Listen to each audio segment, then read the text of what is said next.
দেখব উত্তর 24 পরগনার বিথারি গ্রাম। এই গ্রামের সঙ্গে ঠাকুর শ্রী রামকৃষ্ণ এবং রানী রাসমণি দেবীর স্মৃতি জড়িয়ে আছে। স্বরূপনগর থেকে প্রায় 12.5 কিলোমিটার দূরে। আসুন আমরা দেখি এই গ্রামের কিছু ইতিহাস। 24 পরগনা জেলার বসিরহাট মহকুমার স্বরূপনগর থানার বিথারি গ্রাম। আমরা এই গ্রামে আছি অন্ততপক্ষে 600 থেকে 700 বছর হয়ে গেল। আমি এই বংশের, এই চক্রবর্তী বংশের 14তম পুরুষ। আমাদের বংশদাতা, বংশ যিনি প্রথম পুরুষ, তিনি হলেন গোপাল সার্বভৌম। তিনি প্রকৃত অর্থে ছিলেন রাজা প্রতাপাদিত্য 12 ভূঁইয়াদের একজন, তারই সভাপণ্ডিত। এবং এই সার্বভৌম থেকে আমরা চক্রবর্তী পেয়েছি ওই প্রতাপাদিত্যর কাছ থেকে। চক্রবর্তী আমাদের উপাধি। আচ্ছা, এই যে সামনে যে কালী মন্দিরটা আমরা দেখছি, এর কিছু ইতিহাস আছে? এর ইতিহাস আছে কিছু? এর ইতিহাস হচ্ছে, গোপাল সার্বভৌম তিনি তান্ত্রিক ছিলেন প্রথমে। আচ্ছা। তান্ত্রিক থাকার সময় তিনি মাঝে মাঝে আসতেন। আমাদের পার্শ্ববর্তী বাঙর আছে, সেটা বেত্রাবতী নদীর একটা মানে মরা বলুন। সেইখান থেকে আমাদের কিন্তু ওই তিনি এসে প্রত্যেক অমাবস্যায় জোড়া কালী পুজো করতেন। একবার জোড়া কালী পুজো, একটি কালী বিসর্জন হলো, কিন্তু আরেকটি কালী বিসর্জন করতে পারলেন না। এবং দেবী স্বপ্নাদেশ দিলেন যে তুমি গৃহী হও। এবং আমরা শুনেছি যা বাংলা ভাষায় রামায়ণ রচয়িতা কৃত্তিবাস ওঝার এক বংশের কন্যাকে তিনি বিয়ে করেন এবং আমরা তার দিদি সন্তান। বিথারি চক্রবর্তীদের বংশ তালিকা, আমাদের আদি পুরুষ গোপাল সার্বভৌম, তিনি বারাণসী থেকে এসেছিলেন। আমি শ্রীকুমার চক্রবর্তী, আমি 14তম পুরুষ। ও, এটা বিথারি চক্রবর্তীদের বংশ তালিকা, তাই তো? হ্যাঁ। আচ্ছা। এখানে নিত্য পুজো হয়। এই হচ্ছে আমাদের নিত্য পুজো পালাকার যাদের, তাদের নাম। আমাদের ওই ঠাকুর দাদাদের বংশ থেকে আমরা পেয়েছি, যে যতটুকু পেয়েছি আমরা তাই করেছি।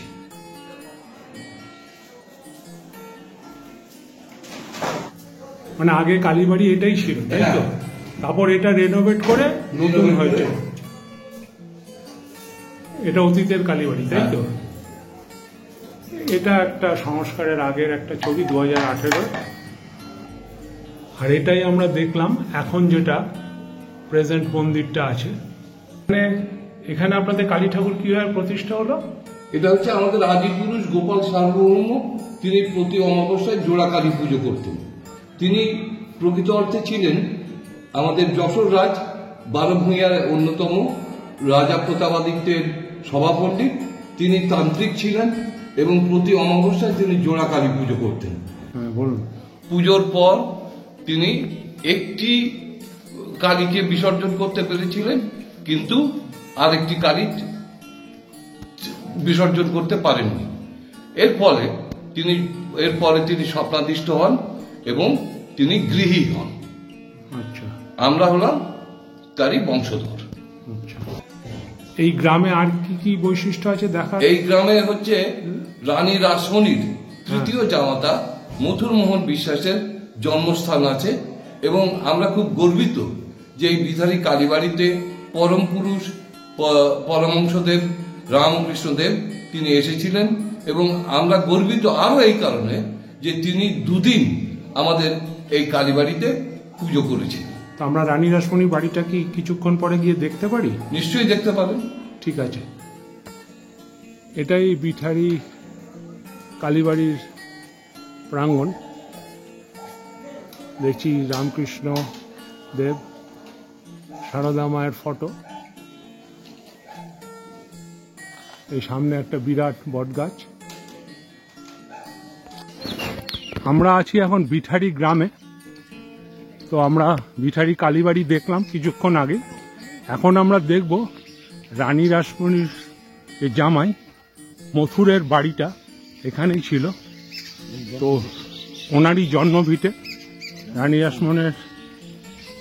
রাসমণির জামাই। আমরা ওখানে হেঁটে যাচ্ছি এই গ্রাম দিয়ে। খুব সুন্দর পরিবেশ। চারিদিকে পাখি ডাকছে। Rani Rashmoni was a prominent Indian businesswoman and philanthropist known for her significant contributions to society. Born in a wealthy Jamindar family, she married Babu Rajchandra Das. After her husband's death, she took charge of the family business, demonstrating exceptional business acumen and expanding the enterprise. She is best known for founding the Dakshineshwar Kali temple, where the renowned saint Lord Ram Krishna Paramahansa served as a priest. She also built the Rani Rashmoni Ghat on the Hooghly River.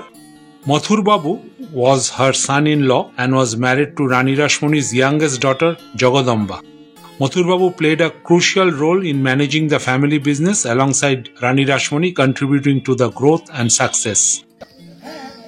আমরা জানি মথুরের স্ত্রীর নাম জগদম্বা দাসী, রানী রাসমণির মেয়ে। বিঠারি গ্রামে আমরা আছি।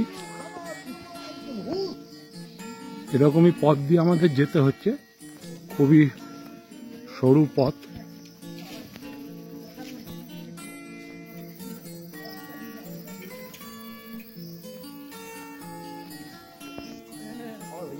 আমরা হেঁটে চলেছি বিঠারি গ্রামে। এই পুকুরটা কিন্তু দেখিয়েছিল। এটা বাঁড়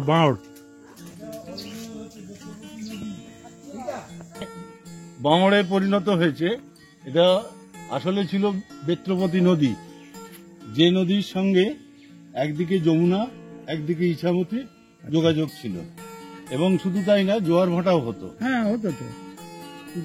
এখানে আমরা নাইট ডিউটি করতে গিয়ে, মানে তখন ডিফেন্স পার্টি, এইখানটা একটা, এই যে ঘুরটা, এইখানে একটা সেই ময়ূরপঙ্খী বজরা ডুবে গেল, এরকম যেন লাইট পেলাম।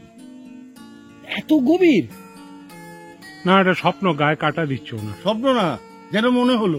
আমরা এইখানে আসতাম, এটা আমাদের পাড়ার মধ্যে, আমরা ডিউটিতে আসতাম, হঠাৎ দেখি একটা লাইট আসছে, যেন মনে হলো এটা ময়ূরপঙ্খী নৌকা ডুবে গেল। আচ্ছা, আমি বলছি এটা গভীর কত? গভীর ওইখানে আজও পর্যন্ত কলকাতা থেকে বহু ডুবুরি এনেছে, তারা তল পায়নি। ওইখানে ওইখানটা ওই যে গাছটা উঁচু হয়ে গেছে, ওই রকম জায়গা। আমরা দেখতে যাচ্ছি রাসমণির সেজ জামাইয়ের বাড়ি, মথুরের বাড়ি।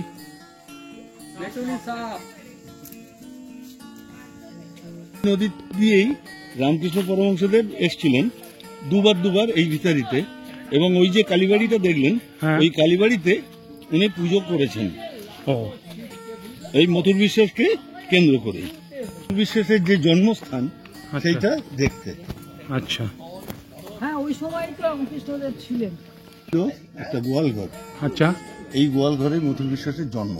ও, এই গোয়াল ঘরে? হ্যাঁ, রামকৃষ্ণ কোন জায়গায়? সেইটাকে এখন মোটামুটি সংরক্ষণ করে রাখা হয়েছে এইভাবে।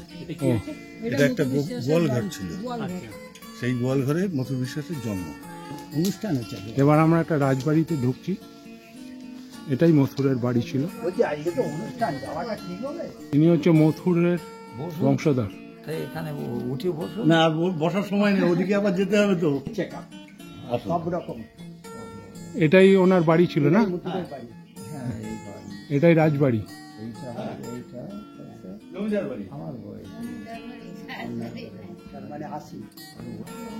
গাছে পেঁপে দেখছেন? হ্যাঁ, এই আর্কিটেকচার, হ্যাঁ, যেটা দেখছি সেটা মথুর বিশ্বাসের আমলের নয়, তবে পরবর্তীকালে করা। কিন্তু এই যে সময় এটা করা ছিল, হ্যাঁ, সেই তখন মিস্ত্রির মূল্য ছিল প্রতিদিনে 700 টাকা। আচ্ছা, 700 টাকা প্রতিদিনের মূল্য। হ্যাঁ, আজও পর্যন্ত এটা এই অবস্থাতে রয়েছে, কিন্তু এটা ভাঙাচোরা হয়েছে বটে, কিন্তু কিছুই হয়নি। এটা নতুন করে যখন বেল গাছে থাকবে না, সেই রকম সময় ঠাকুরের ইচ্ছা হয়েছিল যে আমি বেলের শরবত খাবো, মানে রামকৃষ্ণ দেবের। আচ্ছা, কিন্তু কাকতালীয় সেই সময়েই একটা পাকা বেল ওনার সামনে পড়েছিল। আচ্ছা, এটাই সেই জায়গা, বেলের শরবত খেয়েছিলেন। এই জায়গাটাই ছিল সেই বেল গাছটা। আচ্ছা, আজকে সেটা সংরক্ষণ করে রাখা আছে, আচ্ছা, কিন্তু বেল গাছটা পরবর্তীকালে মারা গেছে। এটা এইগুলো পুরনো পুরনো স্মৃতি রয়েছে। ও এটা মাটির ঘর ছিল। আচ্ছা, ঠাকুর যখন এসেছিলেন। তা এখন এই ঠাকুরের সব ছবি এখানে লাগানো আছে, তাই তো? আর মথুর বাবুর ঘর এখানে সব সময় থাকতেন। কোনটা? ও ওই যে মথুর বাবুর ছবি ওখানে আমরা দেখতে পাচ্ছি।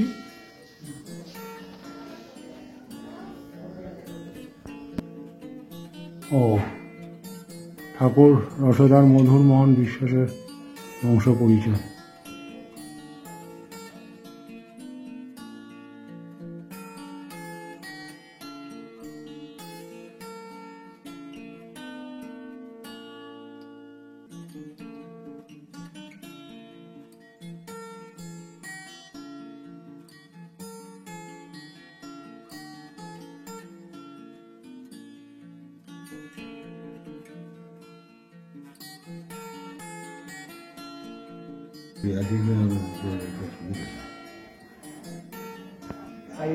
এই আমাদের রামকৃষ্ণ ঠাকুর এসেছিলেন, তার শোভাভ্রমণের সম্বন্ধে লেখা।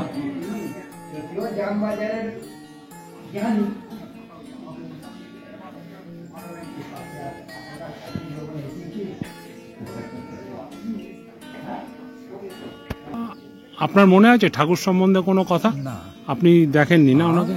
দেখো আচ্ছা, প্রায় 13-14 বছর। পুরুষ পুরুষ আচ্ছা। জানো ওখানে আপনার এমনি বংশধর তো মথুর বাবুর? বংশধর দেখেছে? হ্যাঁ হ্যাঁ, দেখলাম, তালিকাটা দেখলাম। ওই ওখানে ওই ওই বাঁধের তো উঠে ওই জায়গাতে জন্মস্থান। ঘটনা হচ্ছে সেটা হচ্ছে ঠাকুর যখন এসেছিলেন তখন গাছে কোনো বেল পাওয়াই যাবে না এরকম একটা মরশুমে। আচ্ছা, কিন্তু ঠাকুরের কি ইচ্ছা হলো যে আমি একটু পাকা বেলের শরবত খাবো। আচ্ছা, কিন্তু সেই সময় বেল গাছে থাকাটা যেন একটা অকল্পনীয়, কিন্তু কাকতালীয় সেটা হচ্ছে সেই সময়ই ওনার সামনে পাকা বেল পড়লো গাছ থেকে। আচ্ছা। এটা ঠাকুরের ইচ্ছা কি তার সাধনার ইচ্ছা জানি না, কিন্তু সেই পাকা বেলের উনি শরবত খেলেন এবং তৃপ্ত হলেন। বিঠারি গ্রামে সেই বিখ্যাত কালী মন্দির ও রানী রাসমণি জামাই মথুরবাবুর বাড়ি দেখে আমরা ফিরে যাচ্ছি Kolkata. After seeing my videos, please do like, share and comment, and please do not forget to subscribe my channel.